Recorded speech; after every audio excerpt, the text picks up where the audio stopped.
those projects were very tight deadlines. Yeah. They were very tight deadlines, and it was a lot of fun. So keep in mind, even though sometimes I do get stressed out over tight deadlines, I actually kind of thrive in that. When someone's like, "Yo, we got a week to make this happen," we got 24 hours. I'm a go-getter. I'm like, all right, let's do it. Take a shot of coffee. Take a shot of coffee. Wow! Like, yeah, yeah. For me, I don't really crack under pressure like that. I actually really thrive well in that, thankfully. Hi everyone. Hello. What up? It's me, Enemy. I'm back here with Rinny, and here on the Corner Cap we have a very special guest today. He's a true powerhouse of music, the king gamer of gamers, a well-versed remix artist, a man who believes that there are no straight roads to success. And did I mention he's a true gamer? James Landino, welcome to the show. That was a great intro. Thank you for having me. Thanks. I spent a lot of time writing that. Let's go, Enemy. Yeah! The audience track, yay! He did a good intro. The party. Yeah.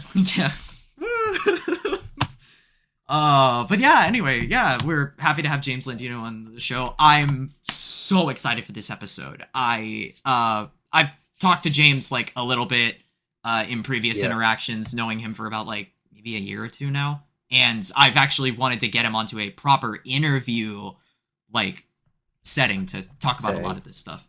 And yeah, but this is unexpected. Yeah. It's quite a jump actually for the first two interviews that we're talking to the James Landino on our second one. quite a high bar to set for us. But yeah, I think I should just reintroduce. Hi, I'm Enemy. I'm a rhythm game producer and I'm also host of the Corner Cab. And this is my I'll let my co-host introduce myself once again. Hello, I'm Rinny. You may know me as So Fast. And I do YouTube, and I came on the podcast as a co-host. Yep. Thank you for having me. Those are much shorter introductions than we've done before. But James, why don't you introduce yourself? Tell us about yourself. Sure. So, hi everyone. I'm James Landino. I am a music composer for video games, anime, and otherwise just original productions, and DJ. I have been working on video games since I was 13 years old, so it's been almost 2 decades, to be honest. I know. I've worked on probably close to almost probably say like combining video games and anime, probably like 40 or so, projects like that. So like 40 games in total. Yeah, I've just been doing this forever. I'm turning 30 this year. I'm an old man now in internet years, but I'm feeling good. I'm feeling young, and yeah. Oh my God, that's where I'm at right now. I'm like 8 years off of your age, dude. That's wild. Oh. Yeah, but no, Yeah. it's sorry, Rennie, go ahead. And you're one of the special lot that like started off kind of inspired by rhythm games. Am I correct? Or Yeah, so a little backstory into this. So kind of growing up, I actually hated music, and it sounds stupid, right? I like because back in the 90s, the only little music exposure I really got was on the radio, and I didn't like what was on the radio. I didn't really identify or relate to the music that I was hearing because that's just all I was exposed to. So I just kind of assumed I never really liked music. I never really listened to it. I didn't find joy or excitement in it that much, except for video game music. And I didn't really equate that into like music until I was older. But at the time, I just remember one of my earliest memories when I got the original Game Boy. I was 4 or 5 years old at the time, and what I would do was I'd put in Pokemon or I'd put in like Zelda or whatever in the Game Boy, and I would put it in just so I could listen to the music of the game. Like the original Game Boy had like a built-in speaker, and so I would literally like a kind of an idiot would like put in the game in, and then just like put the music to my ears on I put the Game Boy speaker to my ears like a conch shell. Like, yeah, I'm listening to music now. listening to the melody of the sea. Yeah, like exactly. So I've always, I remember my first serious memories of, singing, Sonic music and Wave Race and Mario. So like, before I even knew it, I always loved video game music. And so in essence, I loved video games because I just thought it was so much fun, and I really that's pretty much why I spent my whole childhood was playing video games. When I was 11 years old, I went to a computer camp. in the summertime, and at computer camp, I don't remember the person's name, but they showed me this website that he was playing called Flash Revolution, and I was like, "Whoa, what's this?" We Yes. Yeah, just checked the wiki for Flash Revolution in researching this interview. Very good. Yeah, so Flash, being exposed to that, and all the same time, this person was also playing DDR at the computer camp, so I was just immediately thrown into this kind of video game culture of rhythm games with Flash Dance Revolution and Dance Dance Revolution, and naturally I was exposed to this incredibly awesome music from the whole Bamani series and whatnot. So that was really like the catalyst for not only appreciating rhythm game music, but also with getting into the culture of rhythm games, because there were at the time, and there still are, I suppose, but Flash Dance Revolution had open submissions for you to submit music. And I was like, oh, it sounds like so much fun. Like, man, I could do that. I could submit music. I have to I know how to play piano. I've been playing piano for 7 years. Like, I know how to play piano. Like, I could figure this out. And that was just kind of the start of it all. Was being exposed to rhythm games and seeing open submissions, and I was just a boy with a dream. That's actually it's really kind of cool how closely that relates to a little bit of my origin story, because I actually started out with a lot of, I had my parents had got me a small iPod Nano, and they I stacked a bunch of there was a website with pirated soundtracks and everything for video games and anime called the Hylia, and that was where I downloaded a bunch of video game soundtracks and everything, and that was how I started listening to music, because also I was sick of pop music every 3 seconds here in the US. So it's just it's a very relatable origin story. Yeah, it's my parents, always, I think they gently rub it in my face a little bit, because I started playing piano at the age of 5. My parents forced me to play piano because they had a rule in the house.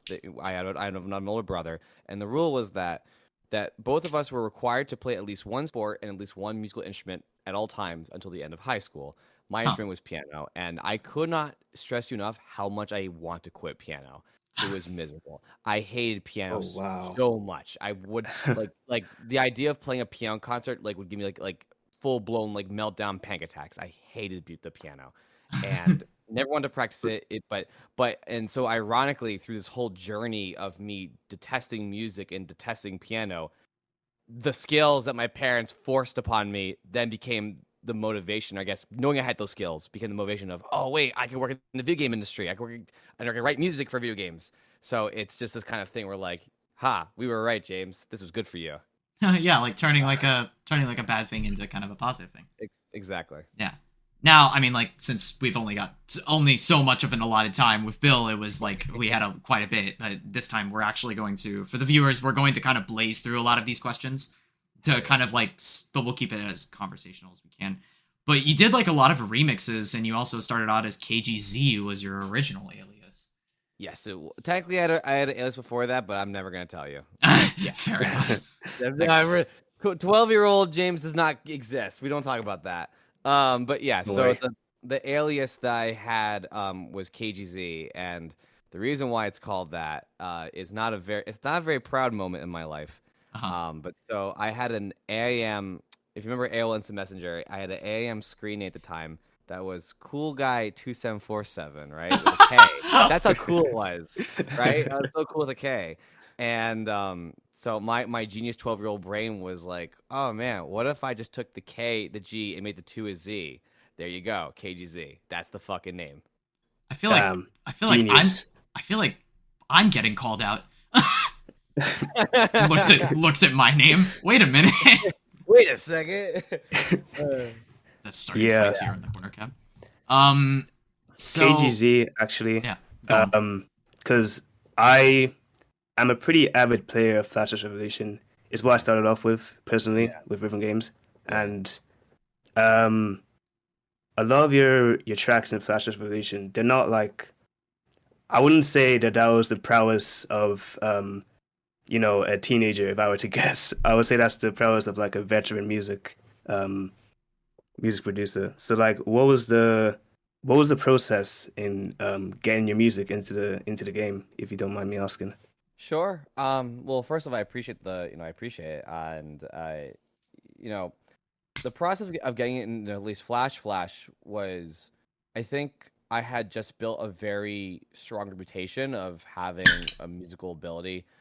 Because at the back, again, 10 plus years ago, there was no YouTube. There was no way to Yeah. learn how to produce. You just had to go digging for knowledge, and that knowledge was super limited, let alone the tools and the resources of finding cool samples and sharing those samples. So, if you wanted to be a producer back then, you really had to like do your homework and put the time in and just, Mhm. and so for a 12, 13-year-old who's just trying to jump into this, it's kind of overwhelming.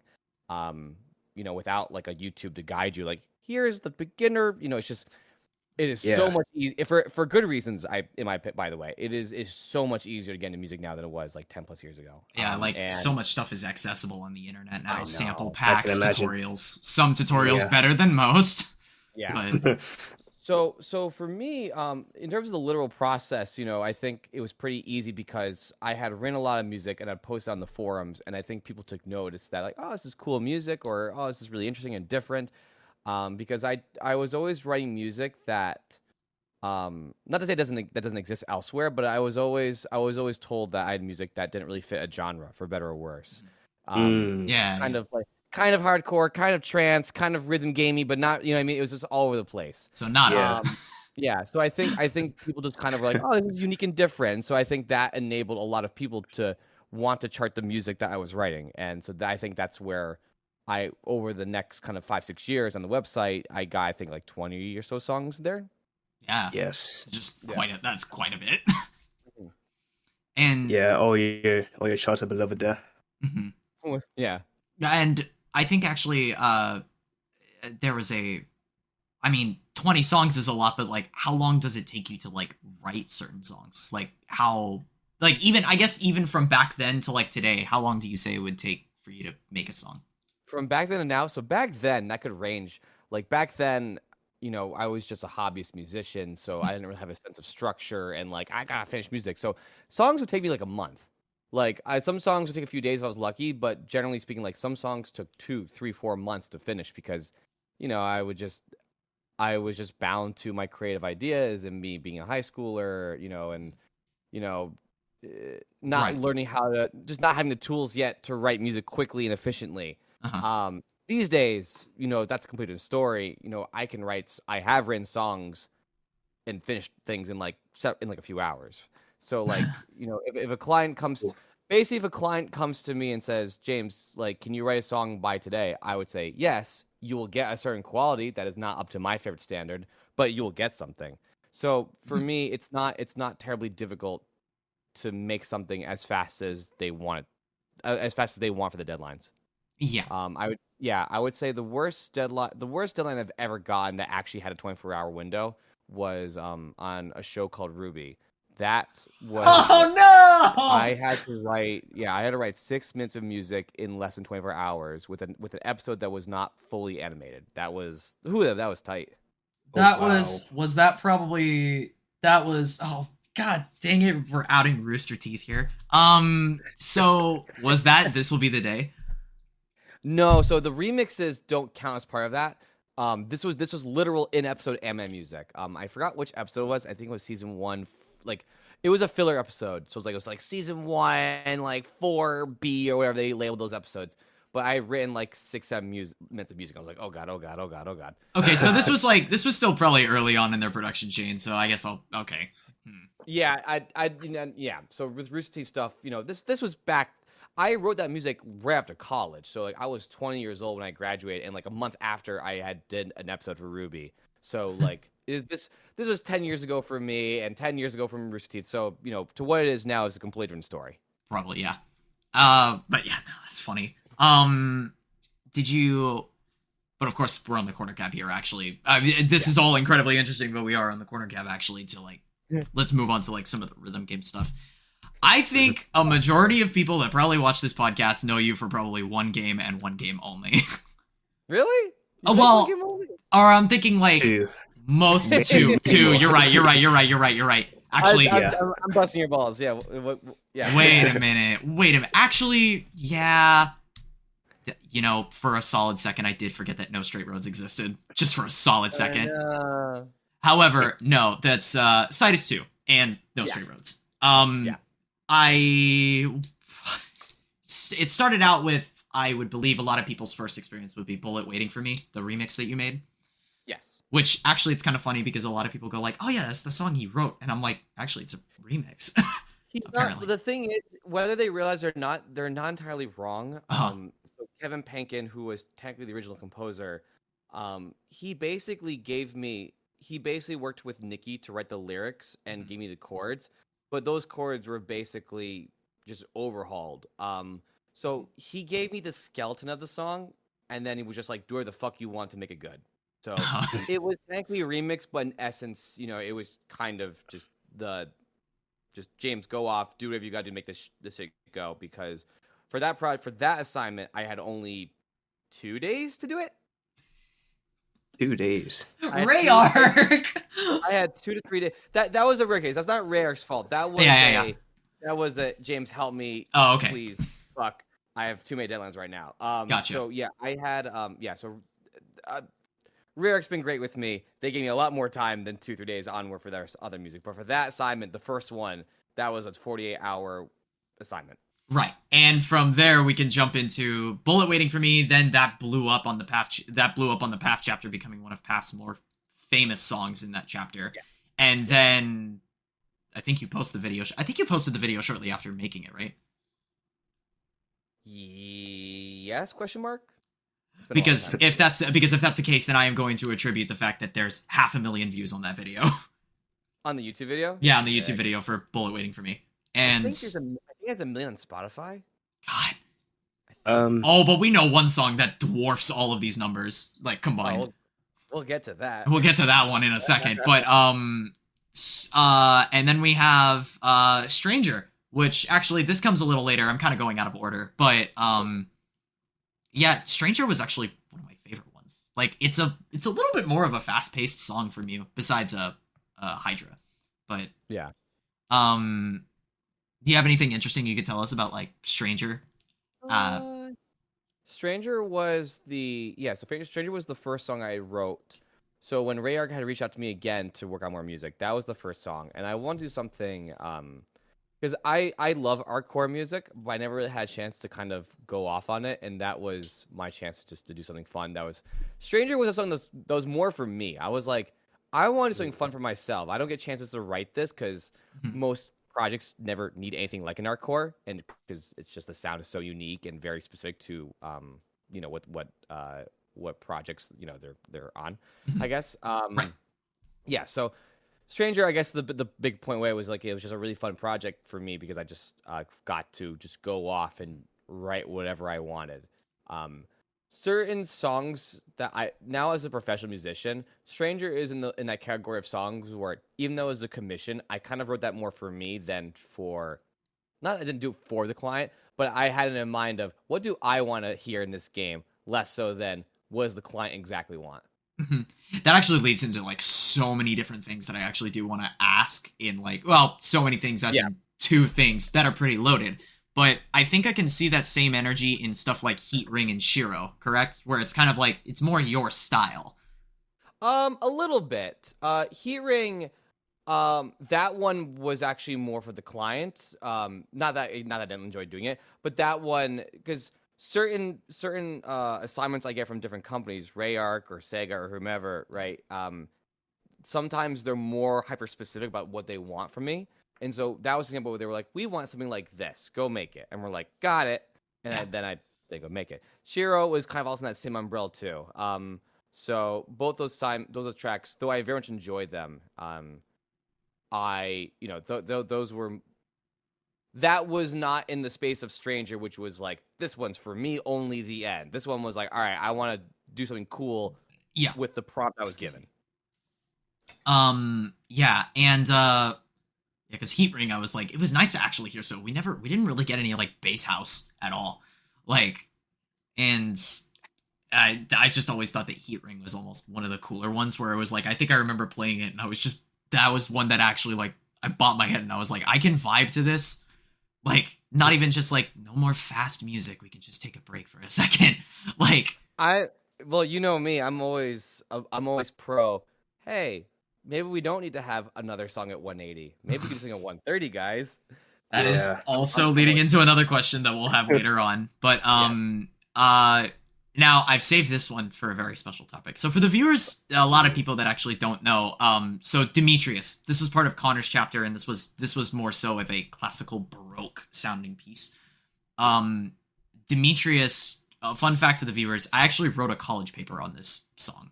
I think you told me this a while ago. Yeah, and I messaged James like early on before I really knew him and said like, hey, I'm writing a college paper for Demetrius.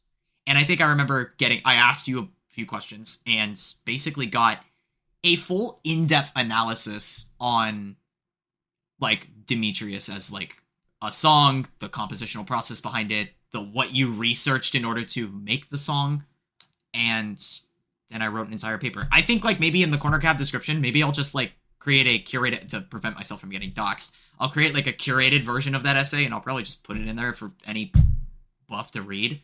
But yeah, no, so Demetrius is more incredibly interesting to me because that one is one that I don't see you making like classical music as much. I don't. Yeah. So I don't make it much, but I always enjoy it. Right. So I guess tell us a little bit about that. I mean, tell us a little bit about that sort of process that I had to kind of write about in an essay. Yeah, I'm trying to remember because it's been almost 4 or 5 years now. Yeah.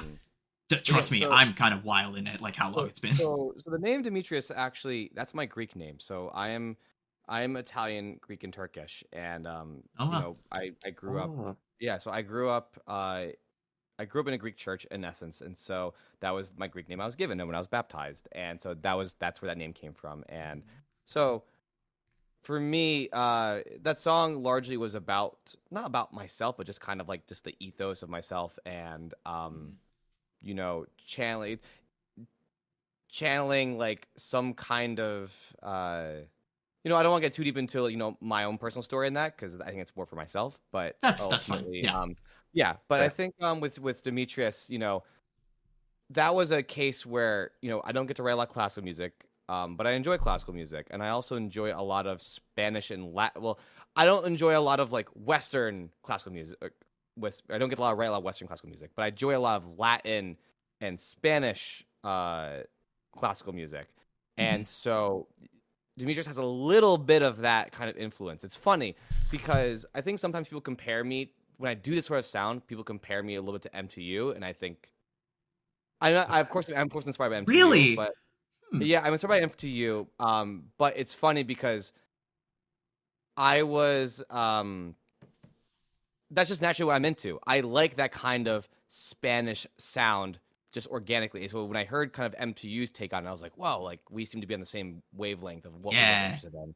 Yeah. I actually wrote a song for an upcoming game I can't share yet. That is also going into that realm of classical kind of Spanish flair that one would say, this sounds like MTU. And that's exciting.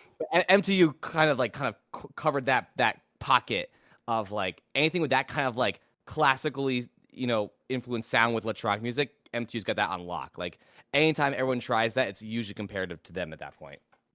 Yeah, it sucks because MTU actually moved into a lot more. MTU has gotten, at least for what I can get from like in like kind of like feeling around on information, it seems like MTU is like a lot more expensive to commission nowadays due to just how much he's done now. Not only just in rhythm games, but also like in the K-pop industry. So it's actually kind of nice to really like hear back on like, so people are still inspired by like M2U. Because like I know a lot of my big inspiration for getting into music was like Magnolia and like Miyasota's. Magnolia is wild. Yeah, and like a bunch of other, and Fellis and like Archaea from, at least in recent memory, is another example of just some really cool classical inspirations. But But besides that, yeah, Demetrius. And then the last, I think, most recent one, I actually don't remember if Shiro's the most recent one, but no. The last two I did, I believe last two I did was Login and then Hydra. I forgot about Login. That's what I didn't have on here. And then Hydra was actually what I was going to ask about next. So tell us about working with Akira Complex on Hydra, because that is a kind of nutty song. And Akira Complex is fantastic. Truly a savant of music production and just understanding music understanding music and translating that into ideas that people resonate with. It's something that's really just not taught. You kind of have to figure it out. They're just really good. Yeah, like they're just fantastic. And I think I said they. I also want to clarify. I don't know if I said he or him, but if I did, sorry, it's they. It's they. It's they. Yeah, I believe they, she. And so, yeah, Akira Complex, they're fantastic, and working with them was a delight because I sent them a sketch of the song, like a draft. I was actually in Austria at the time. I was traveling.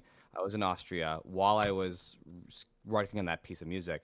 I sent them a draft, and within like 6 hours, just sends me like all of this bass stuff, all of these ideas. I'm like, you are out of control. How did you? How did you come up with all these ideas in a matter of hours? Like, dude, the sun hasn't even come down yet, and you're right back with me with like a full production.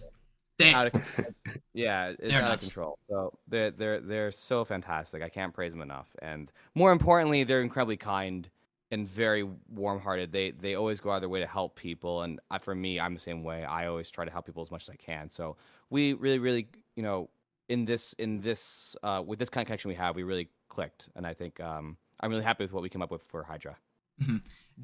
I have also had the pleasure of interacting with them on Twitter briefly. I was lucky enough to get that, and they not only praised me for like some of my ideas like early on, but they just were open to talk with me, give me tips and so on. So yeah, they are so nice. You're both role models. Yeah, you're both role models. But yeah, that was Hydra was pretty cool, especially since it was an introduction into the glitch difficulty. So you for a while were like one of the hardest songs in Cytus II for a while. So gaming. So that was a bunch of Cytus II, but it is a pretty well chronicled. I would say it is a pretty well chronicled section of your rhythm game history. You've truly left your mark on. I think you truly left your mark on the rhythm game world through Cytus II. So do you think so? I mean, I'm not even trying to like fish for compliments because I always feel like I'm not. I always feel like I'm doing stuff in rhythm games, but I'm not in the deep. I'm gonna say it in a very crude way. I always feel like I'm not in the cool kids circle of rhythm games. Right. And that's kind of half me. That's half my kind of doing as well. But that's like you say that, and I as appreciated very much. I also feel like, no one really thinks about me for better or worse in rhythm games. It's always like, yeah. No, sorry. Finish your thought.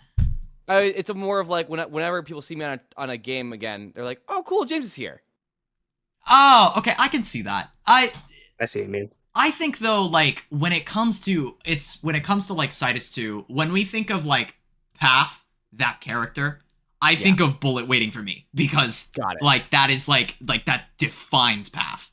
And like it's also like the same thing. Like I could actually like if I was interviewing Nikki Simmons, I would go like for me whenever I listen to like Path, it's Nikki Simmons' voice I hear. Like that's just her voice. And same thing with like when it comes to like the glitch difficulty, the first thing I think of is like Hydra because it was one of the first ones. And that might just be circumstance, but it's just Cytus II as itself. Interesting. Feels like that was like I don't want to. The best way I can put it, for lack of a better word, is it feels like that was your home for a little bit. Like I see. But I think that's why when. To kind of point this out, when the CHUNITHM update came out for Strive Against Fate episode 1, with that came out with a bunch of actual like Rayark artists, which was Norn from Cytus 1. Then we had You, featuring Ni, who I actually sadly am not familiar with, that I need to do some more research on. And then Iris and Ice came in like the second part of the update, so there was that too, and then there was one more. 3R, I think 3R. 3R2. Yeah. Yeah. 3R2. So like those are all Rayark artists. So like when a lot of us that were like Cytus fans saw that, we were like, yeah, it's a Rayark lineup. Like, yeah. because so like you definitely have that sort of like, I mean, you're not Okay, a Ray Arc artist, but you have that recognition where you're like, oh, like Cytus II, like they know exactly. you. Fair enough. Yeah, Yes, yeah. they do. So anyway, that was a big deal. That That's part. fine. But before we get into Chuni, I want to at least have some time to get into the elephant in the room, Ooh. the absolute monstrosity of a song that got nearly 8 million views.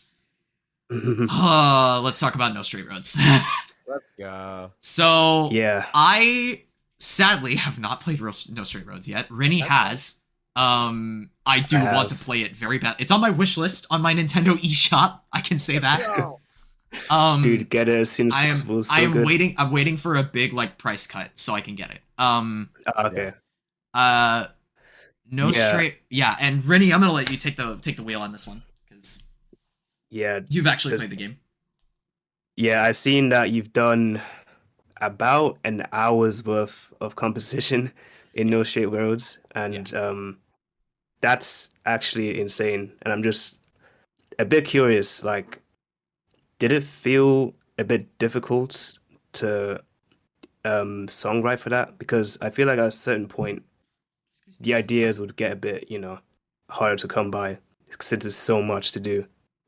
You know, Like, I never thought about that, but truthfully, I think the answer is no. It wasn't terribly difficult in terms of coming up with ideas because, the project, and since you've played it, like as well, like it's such a yeah, creative idea. It's such a unique it idea, is. and the way it's told is so interesting. Haas and Dime, the creative directors, they have such a really unique way of telling stories in video games, especially with music. Mm, And so being able to write, it was fun to be as the electronic composer. It was fun to be the villain in essence, and so it was a lot of it was a lot of fun to kind of channel these characters' ethos and be like, all right, well, what is their music? And what would that really yeah, be? And on top of that, being able to remix my friend's music, Falco Young, Funk Fiction, Andy Tunstall, and then eventually others who are in the DLCs. I've worked yeah, with these guys for 10 years. Starting back from Sonic fan game music. All of them are also humongous rhythm game fans. Who I should And also mention, quite a few were also featured in Cytus II alongside that's you. right. That's right. Yep, that's exactly. And so, so it to us, when we finished the project, but we're kind of waiting for it to release, Sayu was written 3 years before the game came out, right? So we were Ooh, just so we wrote a lot of music and we were just sitting on it. And at that point, 2-3 years goes by, like you don't really know like how people are gonna feel about it. We kind of just moved on from it. And so to kind of see this overwhelming fandom just come out of the woodwork for this project, it was like, whoa, like people were really resonating with this music and the characters and yeah. Sayu. Oh my gosh, Sayu. Holy moly. All All maybe of the some suspicious things with Sayu, but those are in the minority. all everything Sayu, that's for sure. Yes. And so, truthfully, I was kind of unhappy with the final result of Sayu. I feel like I could have done better. I wasn't happy with the production. I wasn't really happy with the mixing. I was very happy with Nikki because Nikki crushes it. Nikki crushes it in everything she touches. Shout out to Nikki Um, Simmons. Shout out to Nikki Simmons. She's absolutely Facts. fantastic. But so, uh, yeah, it was really a good lesson for me that sometimes the things that I'm not a big fan of, people Yeah. will love. And not only they love, it's like their favorite.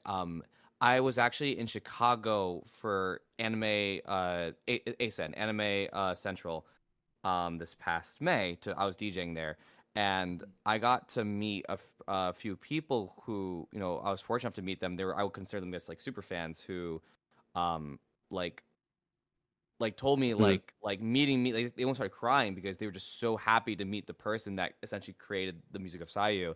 And it was just a really My God. it was just a really amazing moment because when the game came out, it was COVID. We didn't get to have our moment of like seeing the initial reactions actually of like people who are excited. So, two That's a years shame. later, Yeah, it is. It is what it is. But so, thankful for cons being back, I finally have gotten to meet some people who are cosplaying as Sayu and being able to sign like, their autographs or their fan art. And it's just so cool that people, have resonated so much with the music in this character. And I'm just really grateful because I Yeah. never guessed it would have come to this. And I feel like that. Yeah, I was about to say, did it ever feel surreal? Like, Oh, absolutely. There's a few cases, not cases, I should say that way. There were a few times though where the way that people would react seeing me and meeting me, it was like, am I the Beatles now? Like, not actually, like, but it's to the point where it's like these people don't even almost see me as a human anymore. It's like I'm this kind of like enigma of person, and that like Mm. it sounds whatever, but it's just something I had to kind of like learn was like, oh, okay, like this is how some people see the work I do, and that's just kind of something I have to kind of be accept and just kind of be mindful and because at the end of the day I'm always super grateful, like no matter how intense you are as a fan. I'm like, by and large I'm always like super grateful to meet everyone. But it's definitely that was Sayu definitely kind of gave me that experience of meeting like the biggest fans of like and like just how they feel about your music. It was like, whoa. Yeah. Yeah. right, yeah. No, that's crazy. I Yeah. with No Straight Roads, actually, with the actual game development itself, did you have much of a hand in storytelling? Um, in the literal storytelling, not too much. On game development, everyone kind of has an input and say in things. Even though there is a writer, there is a creative director. Like everyone kind of chips in on, oh, should Mayday do this or Zook do that, or oh, what if we did this? Um, Mm. so, but those are kind of minor suggestions. But in a sense, the music kind of carried a lot of the pace of the story, right? Especially because a lot of the boss battles, enemy. I know you haven't played it yet, but Yeah. so the way how the music would go, basically, the bosses would basically tell their story through the gameplay, and Mhm. the music would coincide with that. And so as you go into each phase of the boss battle, the music would then kind of go into the cutscene and this and that, and Yeah, go to the and next phase. So in essence, like the music that we wrote kind of dictated the pacing of those scenes. You know what I mean?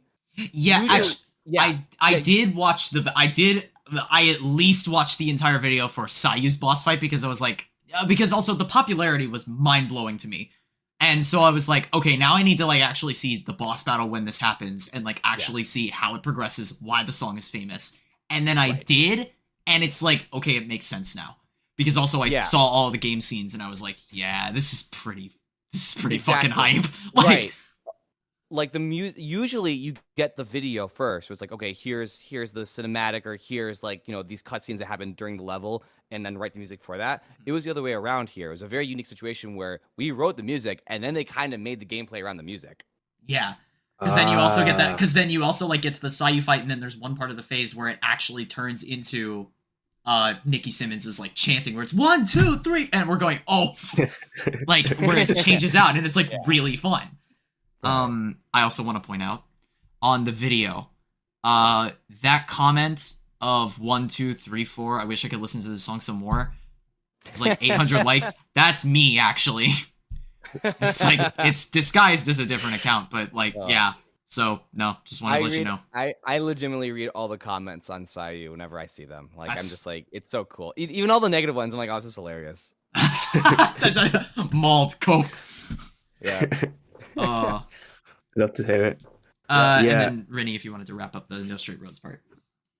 yeah. Actually, there was one thing. The message of the game. It was like it started off as rock music is dead. The age of EDM is now, and then it kind of like ends off as like you know just make whatever you want, listen to whatever you want. Would you say that the message of the game was delivered successfully, or Yeah, I think so, because in essence, as this is the composers of the project, like yeah, I wrote music outside of electronic music for the game. I wrote some funk music, a little bit of orchestral music, a little bit of a little bit of rock music for that title, and we all got to do different stuff for it. And I think because, in essence, like just the project itself is kind of symbolic of make whatever you want. In fact, the fact that the in game that you're remixing the music to be amalgamation of different genres, more or less. Yeah, absolutely. Yeah, it's just symbolic of that message is symbolic of what we were doing in the first place. Yeah, that's cool. And I appreciate that message, honestly. Me too. As a composer as well. Like it's a pretty important message for me at least. Yeah. However, I'll still hate pop music. No one can stop me. I will still hate like constant pop music, but yeah. There's some good stuff out there. It's getting better. But yeah. And no, that's why. So like, I'm actually really excited to play this game now. You can also now put on your resume that you've written music for a boy band. Let's go. Basically, it might have been fictional, but it is a boy band. That's right. Listen. I'm in I've started watching VTubers. What's fictional is real now. Right. What VTubers do you watch? That is not for this podcast. Damn it. I'm not. We're close. Yeah. That reminds me. James VTuber when? We'll see. That reminds me. Oh, sorry. Go on. No, that's fine. Go ahead. Speaking of VTubers, and that reminds me of like anime. You were in Tower of God at some point. Yes. And I had no idea until a couple weeks ago. Okay. You recomposed Lotus, I think it was. Yes, correct. Yeah. So kind of, it's funny. Similar to Bolt Waiting for Me. It was the same scenario of, hey James, here's like my ideas. Here's a skeleton of a song, maybe. Now make it a song on your own. Have fun. Oh my god. Was that a daunting process? Oh, sorry. Was that? Oh, was that a daunting process to just have to do it from scratch, basically?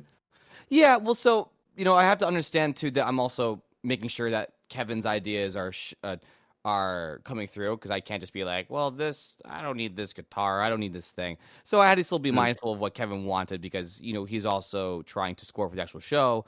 But by and large, like, it was kind of, James, go off. Literally just go off. That's actually what told me verbatim. What do I do? Yeah, I know. I kind of wish, I'm like, please, can you tell me some more, please? Yeah, just a little bit.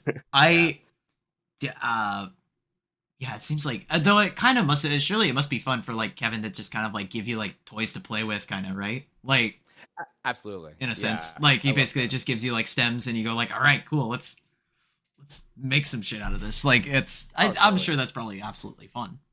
It's a lot of fun, and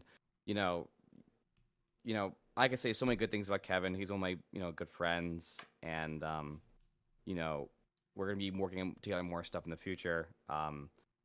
Kevin is one of the few composers that I hear, and I'm biased, of course, with my friend, but he's one of the few composers where I listen to his stuff and I'm like, I can't do what you do. For most composers, I hear something, I'm like, oh, okay, I think I have an idea of how I could do this. The way that Kevin approaches music, he's one of the few people where on my hand, I can name, numbers people can think of my hand where I'm like, damn, you are just that good. You were in the pocket of you at your best, and I could not do, no matter how hard, I can't do Ken Penkin.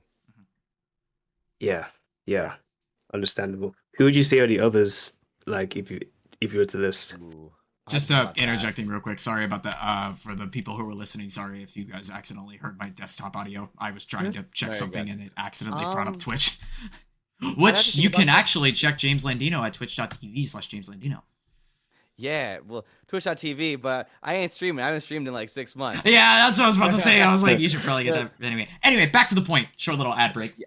Yes. What was I gonna say? Yeah.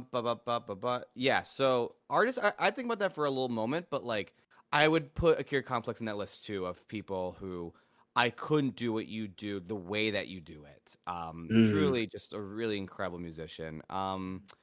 I would put. There are a lot of people I'm inspired by, of course. It's kind of a different kind of category. I would actually put Frums in that category. I could not do Frums if I tried. Oh my god, we talked about them like last discussion podcast. Yeah. Yeah, Oh, Drums on a different level. they're crazy.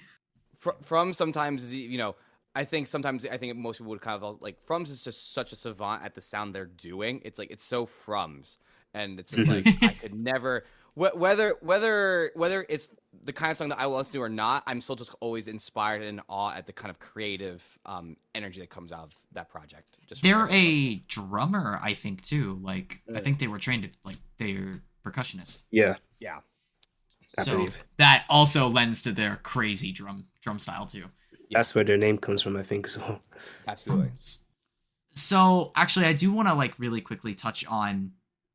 You obviously have only dipped your feet into this scene a little bit, but the arcade rhythm game scene of CHUNITHM New. You say that as if I had a choice here. If I would do more arcades in a heartbeat. Yeah, it's just Sega needs to, like, talk to you. Talk to Talk Sega. But I remember you mentioning, like, so you've done 2 songs, both for the Strive Against Fate series of songs. Yes. That is not gonna bother saying the beginning parts of it, but Curse, and then you also have As One. I am personally, I was a fan of Curse, and then As One came out, and I was like, goodbye Curse, hello As One, it's my new best friend. They're both great, but tell us a little bit about that process, especially because I know, like, me as a composer, I was always wondering, like, if I get commissioned for Sega, how's that process gonna work? And I mean, of course, don't tell us anything that you can't tell us, but, like, tell us about that sort of process of making music for Sega. So I can share as much as I can on that. Just that those projects were very tight deadlines. Yeah.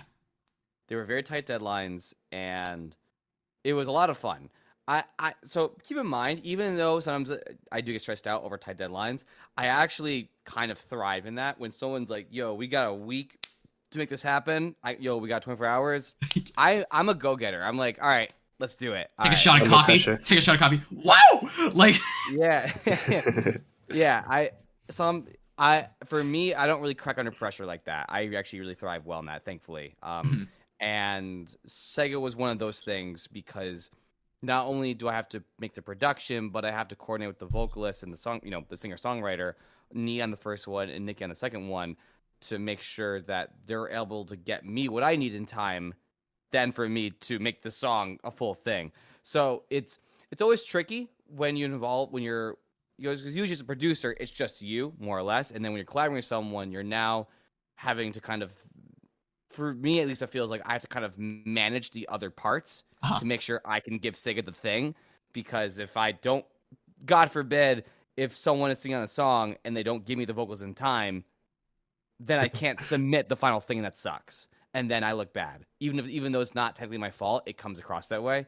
So those assignments can be stressful just on the merit of what they're asking me to do. Not that Sega's fault, of course, just the reality of the logistics. So process-wise, basically for every deadline I had like that, but for Sega, it was the case as well. I'm writing the whole song, sketching out and writing the whole song like an afternoon.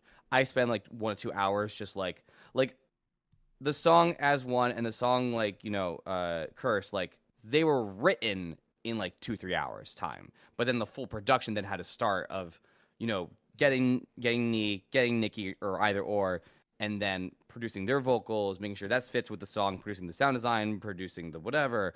That's simply how it goes. Because I have to submit that stuff within like a week to 2 weeks, give or take. Yeah, would you say that, like, for that composition process, and this is more of a composer question based on that information you've given me, would you say that, like, the ideal process should be taking a very short amount of time to sort of sketch out what you want the song to sound like in your head, i.e., whether that be through a piano sketch or through a very simple synth sound?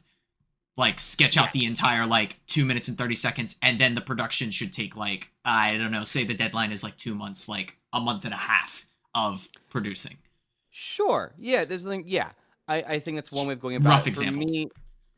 For me, that's how I go about it, because I'm someone who, I am a professional musician. I don't mean that, like, I'm better. I just mean that, like, just my nature of the job is I am a pro musician. And so, therefore, I have to be mindful of deadlines, and not just one deadline, but several deadlines at once. So I always need to make sure that at any given time, I can submit something, even if it sucks and I'm not happy with it. The worst thing you could do as a professional musician as a living is not being able to hand something in my opinion anyway. And so that's why it's not just for creative reasons for me to sketch out the whole song, because there's a lot of creative benefit to it, but also for just the logistical reasons as well. I see. Yeah, and actually, it's like something that I think a lot of like newer composers. I still count myself as a newer composer. I mean, I've been doing this for like about 3 years now. That's still relatively green, but when it comes to that, I think a lot of people go like the process of like, I'm just gonna like bang out an entire song, like the production and everything in like one day. And I don't think anyone usually has a good idea of like, how should I do my process? And everyone has a different process, but like figuring out how to efficiently deliver a product consistently at a relatively same amount of quality each time. And I am a big believer also that usually, asterisk usually, that the first idea you come up with is usually the best idea. And I think sometimes we get caught in the sauce of not being able to properly execute that idea, so then we scrap it and try something different. But more often than not, I find that the first idea is usually the best one. yeah, That's for me anyway. Yeah. I think I can see that. And yeah, no, there was nothing else I had to add on that. I just went nowhere. Yeah. But yeah, no, so God, I love these two songs. Curse was like what made me fall in love, where I was like, I want to go play a CHUNITHM now, like for real. Yeah. And I was lucky enough to be able to travel to play on CHUNITHM, and I enjoyed every second of it. And so when I found Curse, I was like, I did it, I found him. Like, I was like, I found him. And you also are also representing like one of my favorite characters in that game. Which actually, I don't know how much detail you can give on this, but were you given materials to like sort of base your composition off of? A little bit. I did not get a lot of reference and notes, but I did get a little bit of information because I'm saying that out of speculation, purely speculation. I think they were still figuring some stuff out at the time. Makes sense. But because the world of game development, things change all the time. So I think they gave me the fundamental notes, and then they had me just go off and make whatever they need me to make. Yeah, and to point that out, this is purely based on speculation and rumors on my part. Yeah. Based on just what I've observed, it seems the turnaround time, and no one has to confirm this for me, because if it's not, then don't. Yeah. I believe the turnaround time for like Chuni versions and stuff that's like set up based on stuff is like a year. So it's like a solid amount of time. So whether or not anyone wants to confirm that legally, then they can. Yeah. But that's all I've heard. But anyway. Right. But yeah, that's pretty much with CHUNITHM. And now I think let me get into some slightly deeper. Well, actually, I think we wanted to talk about. Before the deeper questions, actually, I think we want to really briefly touch on. Rinny wants to actually briefly touch on Spark. Go for it. Ooh, all right. Yeah, Spark, the electric Chester. Yeah. It's a really cool one. Well, it is really cool. The main reason I want to ask about it actually is because of your interest in Sonic, I believe, anyways. Mm-hmm. And I'm just wondering if any music that you've made was like anything that you've made that's inspired by Sonic, apart from remixes, of course. But tons. I feel like every song I write is low-key a Sonic song. Yeah, just somewhere like, oh yeah, that's the night of this one. Shoot. Oh, oops. All right. Yeah, I love Sonic music. The first game I ever played was Sonic 2 on Genesis. I've played Adventure and Adventure 2 a million times. Fun fact, my neighbor, I didn't even know this. I was 15 years old. It was 4th of July weekend. And at my neighbor's house, they were just having like a 4th of July party with barbecue and whatnot. And so my parents and I walk over, and I see my neighbors. I'm like, hi. And then the person, the neighbor is like, oh, hey, James. I know you like video games. By the way, this other neighbor across the street, his name is Johnny Goelli. He's the singer for this series called Sonic. You might know what that is. My brain blew up. Like, you mean Crush 40? Yeah. Like, oh my god. So my fucking neighbors was Crush 40. Oh my god! What? Isn't that dude? The world is small. The world is small. I'm like, bro. I was just here. I was just playing your video game like, 2 hours ago. Like, you kidding me? Like, get out of here. I had the similar. Yeah, I had a similar experience with like the sound director for Archaea, like Ajikora, apparently lives closer to me than I thought he did. No and I was way. like, That's oh, really cool. and I was like, oh my god. Yeah. So small world. It is small world. It was really cool. Johnny is super nice. The family is really nice. So they're all really great. And Johnny got to invite me out before it was announced. They were at the time making the Sonic Generations. He invited me out to New York for a studio session where they were recording some music for Sonic Generations. And I was like, oh my god! So I got to meet Jun Senoway. I got to meet Johnny. I got to watch them record. Like, it was a really just truly childhood, like pinch me, I'm dreaming kind of moment. So yeah. So to say the least, Sonic is a big part of my life. I worked on Sonic fan games. That's how I actually met Falco Young, Funk Fiction, Andy Tunstall. How we even became like a musical kind of like team together. So I have a lot to thank for Sonic and Sonic fan games for where I am now. It is a not just a musical inspiration, but in a sense, as good as it sounds, like a life kind of inspiration as well. Do you find just Green Hill zones every once in a while popping into your brain every day? Oh, dude, like almost every, because I just bought an upright piano for my apartment recently, and I'll play like Green Hill Zone like almost every day on the piano. I just do it for fun, and it gives me a lot of comfort. Yeah, it's a nice warm up. Cool. Yeah, a little piano warm up. Actually, I kind of want to ask like this next question because this is actually a very like I live off naps. You can probably see where this is going. I live off naps and like I thrive off of it, but I always need material to go to sleep. Are you ever gonna make more lo-fi? Yeah, I would like to. What I've wanted to release more stuff of me playing piano. And I always post little clips on Twitter or whatnot. Just for fun. Yeah, someday I would think about releasing more lo-fi. But for me, I'm just so busy with other assignments. Right. Yeah, I totally get it. Yeah. Understandable. Yeah. And then okay, so there's these last blaze of some like really kind of deeper meaning questions, but with the rhythm, kind of switching slightly negative. But is there anything about the rhythm game scene that you like don't like? And I'm not talking about like you hate this thing, but it's more so like you would prefer if you just wish there was something that was different specifically. I don't know about yes. I think the one thing that I am tired of, and I think this is just old man yelling at cloud energy, so listeners take that for what you will. I am tired of the hyper anime girl, hardcore music tropes in rhythm games. Denpa music, got it. I'm sick of it. You know what? Not to say, I understand that.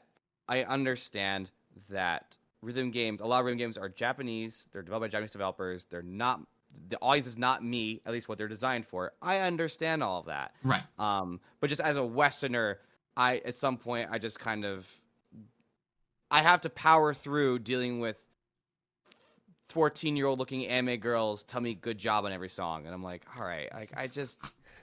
I get it. Yeah. So that's where I just kind of get a little cranky. I'm not here to tell anyone don't like anime girls. Do you? And I'd be a hypocrite on some level if I did. I think I would love to see more different ideas come out of rhythm games, both visually, both musically. I think there's a huge lane to be explored with narrative in rhythm games. Even though No Shore Roads is technically not a beat match game, there are beat match segments technically. I like that No Shore Roads want to have a story to tell, and I wish more rhythm games, even if they are beat match, I wish they had more stories to tell. I know, and to be fair, there are games that do that. I know Cytus does it. I know Archaea does it. And so I'm not knocking them per se. I just would like to see more of it. I think there's more ideas to explore with rhythm games to subvert expectations of what we expect out of rhythm games. I think that's what I'm getting at. Right, and I think like mobile gacha, and I think I'm talking about this in actually another discussion episode at some point, but like there's a lot of gacha rhythm games like that are all idol themed, and I'm really sick of it. Like It's just, it's not that I'm like, it's not that there's anything wrong with like K-pop or J-pop music. It's just I am so tired of hearing it everywhere. Yeah. It But is everywhere, yeah. and I think you've also mentioned, and this goes into that. So also note that James will probably not be writing for Ongeki anytime soon due to ideals not aligning. Um, but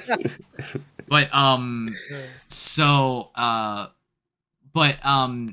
part of that, do you also think that some rhythm game songs are just getting too fast paced? Like I think I mentioned. I, Yeah. I, well, the answer is like it's not that I think they're too fast paced. I would like to see more diversity. That's all. I Yeah. think I know Yeah. I've made tweets about this before. I know I've talked to you and a few people about this. I am not. I write fast music too. I love fast music. I love the rhythm game stuff. I love hardcore. I love the kind of like hyper even though I don't, even though I go tired of it eventually, like I do it in essence like the hyper insular sound of like rhythm game music as like this like 200 BPM, 16th note, 32 drilled bass drum kick, like Yeah. as much as possible. It's cool. It's all really, really, really, really cool. And I'm saying you can have that and also have a chill, fun Chill song vibes. at 130 BPM. Yeah. Not does every song have to be 200 BPM breakcore fingers bleeding because we want to chase the 1% high score gamers. Like we don't. Yeah. in Yeah. my Yeah. opinion. I That's my Yeah, and I think it's also getting much better. I think it's been getting better recently. I think we're I actually agree. like I think we're actually getting like just recently the newest My update, which I can't wait to talk about as well. Having like mostly an entirely jazz update. Like it's full on Oh. jazz, and that's really fun to me, and I'm wanting to see more of that. Yes. Yeah. I love. I don't play Poppin because I don't have chances to, but I loved that Poppin, at least past installments of Poppin, like really kind of celebrated. Like let's just create genres. Here's a fishbowl with a bunch of words with paper with words on them. All right, let's draw 3 words. Spooky tree dance. Go. And you're like, what? And you're just like, what does that mean? Like, I like that Poppin celebrates like the grab bag of you don't know what you're gonna get out of it. And I wish more games explored that. Yeah, and 2DX also plays around with genre names, I think, too, which is really cool. And that's also the concept of the both contest as well, and it's super cool. Mhm. And also DDR still experiments with like lesser tread music in rhythm games. Yeah.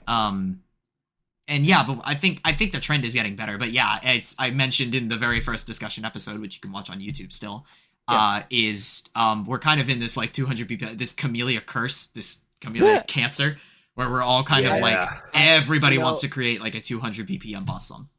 I mean this in the most positive way possible, even if it doesn't sound like it.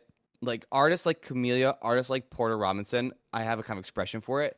They kind of killed a generation of musicians, and because a lot of musicians then want to become Porter Robinson. They want to become Camellia instead of exploring themselves more. Right. Not that you I can be agree. inspired, but sometimes I feel like, okay, you sound like you want to be Porter Robinson too. You sound like you want to be Camellia too.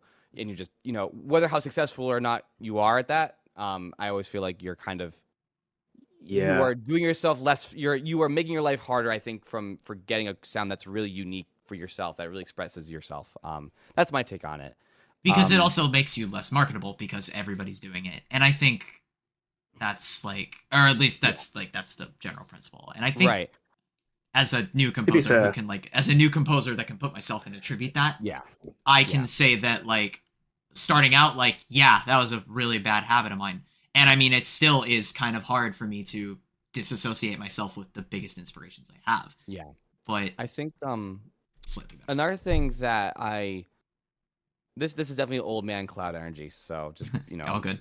18-year-olds listening, just be like, shut up, Dad. I what I miss a lot about rhythm games in the past that I don't see as much now is, and it's just with the times. I'll just to be fair, is I liked that I felt like even though you had, especially with Bomani, you had DJ Taka, you had Tak, you had Korsuke, you had LED, you had Slake, I could just keep going off. But like in my you had Osamu Kubota, you had I treat them as like electronic composers more than producers Mhm. because I was always so excited to see like, oh, what is DJ Taka gonna do with this genre of song? What is Korsuke gonna do with this? What like you I feel like they're composers because they tried a lot of different things. It was always fun to Yeah. see like in a composer, Mhm. an artist do something that's not in their main lane for once. And Right. I You don't know don't what to and expect. yeah, and correct me if I'm wrong, because I haven't played a lot of rig games as of lately, Sure. but I feel like because we transitioned, less about composers and more about producers, because there's a hell lot more producers these days, going back to the whole accessibility conversation we mentioned earlier, I find that a lot of people are more like producers than composers. Not to dismiss people as like, oh, you're not a composer. I don't mean it that way, but I find that there is less celebration of, ooh, this artist did this sound for once. That's totally different and unique for them. What do you guys think? Mm. Oh, that's a damn. I Okay. do see. Yeah, I do see like. Hmm.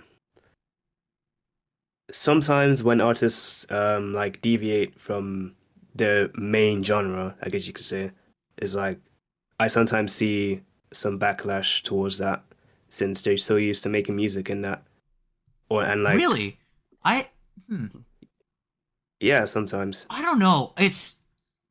I think the most recent example I can think of is going back to the My Jazz update. We had Oh, Lar made Swift Swing, and that was there's some hardcore like dubstep neuro bass parts in it, but it's mostly a jazz song.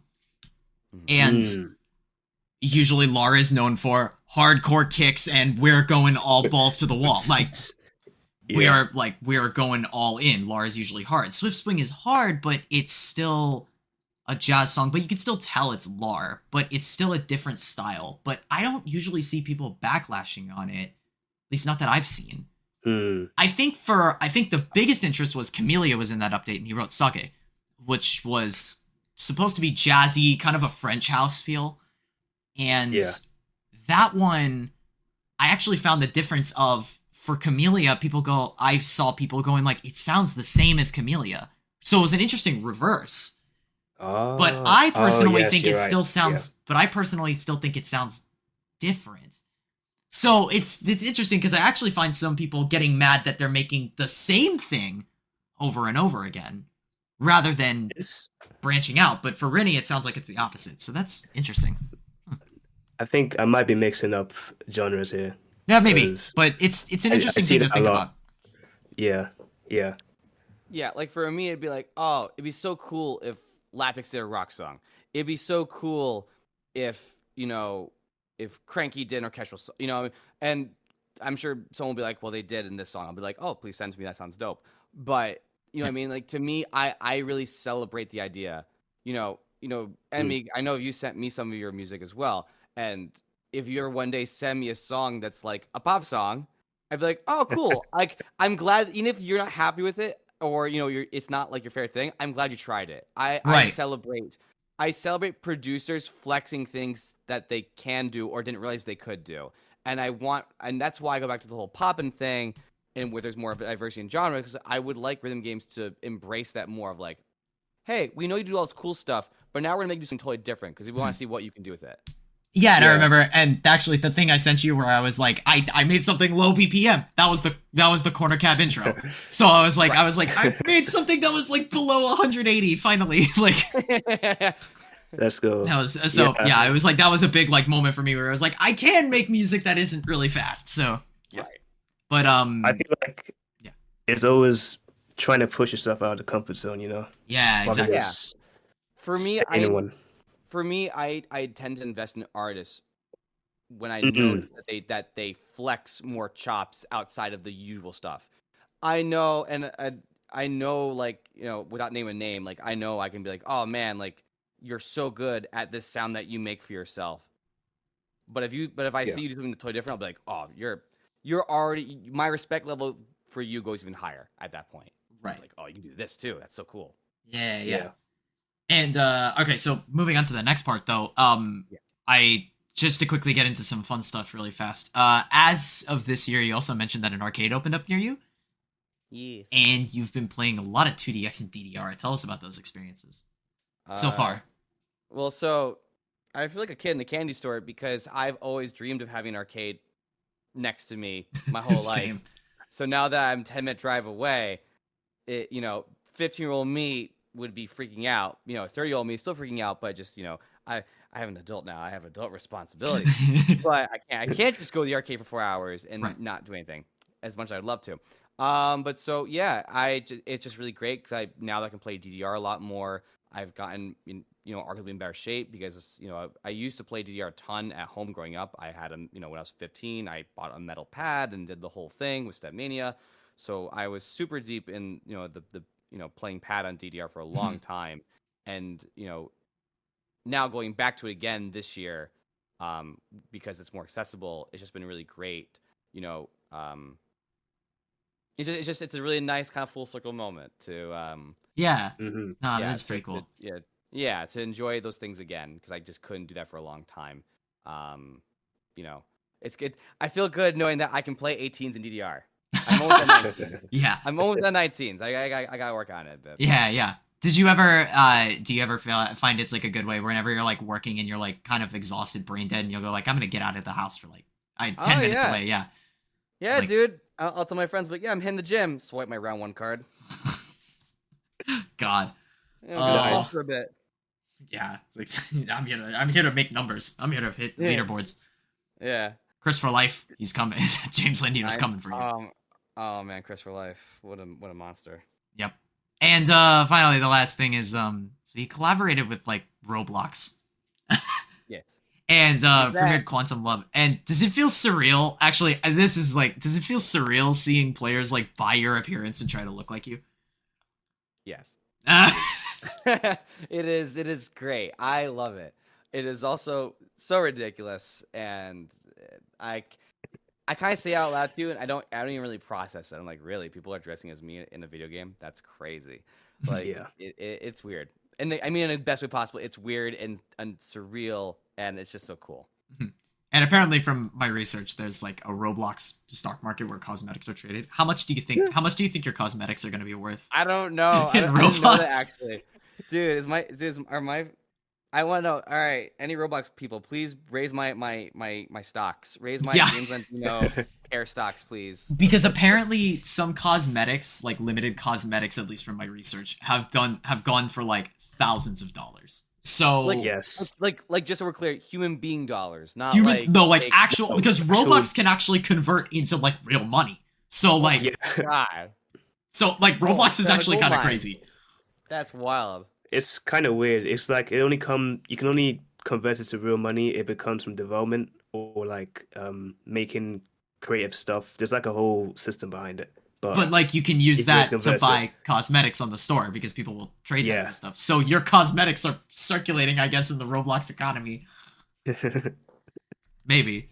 That's as much information as we could find out because honestly, a lot of the information about that sort of stuff is kind of controversial, but we won't go into that. But like, but yeah, I just found it funny because I was like, I wonder how much James Landino limited time merch is gonna be worth. Let's go. Like limited print. So that's right, baby. Yeah. And with that absolutely crazy note, I think we're probably out of time actually. Yeah. Sadly. However, wow, this was a joy. I am so happy we could finally do this, and I'm glad we actually got it figured out. I'm also just really sad though that we couldn't get all 4 of them on here, but unfortunately they're asleep right now. So yeah. Oh man, it's unfortunate, but this was still really enjoyable. But, thank you guys for having me. I had a lot of fun. Yeah, James, thank you so much for coming, and thank you viewers for tuning in on the Quarter Cap. And I guess we'll see everybody in the next episode. And this is where the outro music is. Later, gamers. Bye. Later, gamers. Game hard. In a bit. Go sweat.